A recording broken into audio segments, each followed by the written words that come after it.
यंदा मराठवाड्याकडे पावसाने पाठ फिरवली आहे। पाण्याविना जमिनी भेगाळल्या आहेत, जलाशय कोरडे पडले आहेत, पिकं करपून गेली आहेत आणि शेतकऱ्यांच्या डोळ्यात पाणी सोडून गेली आहेत। याच दुष्काळाच्या छायेतनं बाहेर काढण्यासाठी शासनाने दुष्काळ जाहीर केला।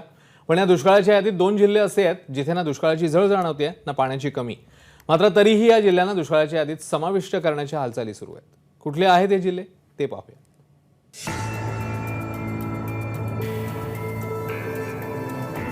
108% पाऊस तरीही नांदेड दुष्काळी। निकषात बसत नसताना सवलतींसाठी आटापिटा कशासाठी? मराठवाड्याकडे यंदा पावसानं पाठ फिरवली, पिकं सुकून गेली तर जलाशय कोरडी ठाक पडली। पण मराठवाडा विभागात असे 2 जिल्हे आहेत तिथे ना पाण्याची कमी आहे ना पावसाने पाठ फिरवली आहे। ते 2 जिल्हे म्हणजे नांदेड आणि हिंगोली। नांदेडमध्ये 108% तर हिंगोलीत सरासरीच्या 73% पाऊस झालाय। या जिल्ह्यातील काही भागात तर अतिवृष्टीचीही नोंद झाली आहे। मात्र दुष्काळजन्य परिस्थिती इथे नाहीये।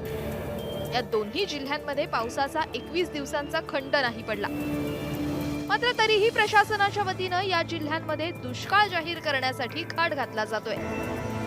हिंगोली आणि नांदेड या दोन्ही जिल्ह्यांमध्ये सोयाबीन हे प्रमुख पीक घेतलं जात आहे। मात्र या बुरशीजन्य रोगामुळे हे पीक धोक्यात आल्याने उत्पादन घटले आणि त्यामुळे पैसेवारी कमी आलेली आहे।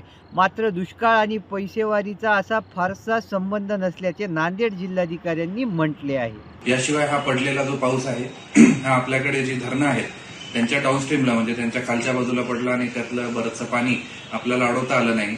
या कारणानं या असमान वितरणामुळं आणि एकंदरीत पावसाच्या या अशा पॅटर्नमुळं आपल्याकडे अजूनही काही तालुके काही मंडळ असे आहेत की ज्या ठिकाणी पाण्याची टंचाई जाणवू शकते। त्यासाठी प्रशासन पूर्ण तयारीत आहे। तर दुसरीकडे हिंगोलीला पाणी पुरवठा करणाऱ्या इसापूर सिद्धेश्वर येलदरी या धरणामध्ये मुबलक स्वरूपाचा पाणी साठा उपलब्ध आहे। त्यामुळे हिंगोलीत सुद्धा दुष्काळजन्य परिस्थिती नाहीये। जवळजवळ 90% पर्जन्यमान आपल्या सप्टेंबर महिन्यापर्यंत होतं आणि मागच्या नोव्हेंबर महिन्यामध्ये 27-28 तारखेला जो पाऊस झाला त्या पावसाचं प्रमाण तर आपल्याकडे एवढं होतं की आपल्याकडच्या 30 मंडळापैकी साधारणतः 12-13 मंडळामध्ये अतिवृष्टी झाली। जवळजवळ 200-300% पाऊस आपला ह्या कालावधीत याच्यात झाला। त्यामुळे आपल्याकडची तशी दुष्काळाच्या अनुषंगाने आपल्याकडची तशी फार परिस्थिती नाही। आपल्याकडच्या तिन्ही धरणांमध्ये 70 ते 80% साठे पाण्याचे साठे उपलब्ध आहेत। जर या जिल्ह्यांमध्ये दुष्काळजन्य परिस्थितीच नाही, जर या जिल्ह्यांमध्ये मुबलक पाणीसाठा आहे, तर मग या जिल्ह्यांना सवलती मिळाव्या यासाठी शासनाकडून आटापिटा का केला जातोय? असाच प्रश्न या निमित्ताने उपस्थित होतोय।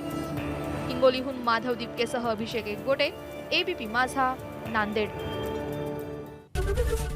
एबीपी माझा, उघडा डोळे बघा नीट।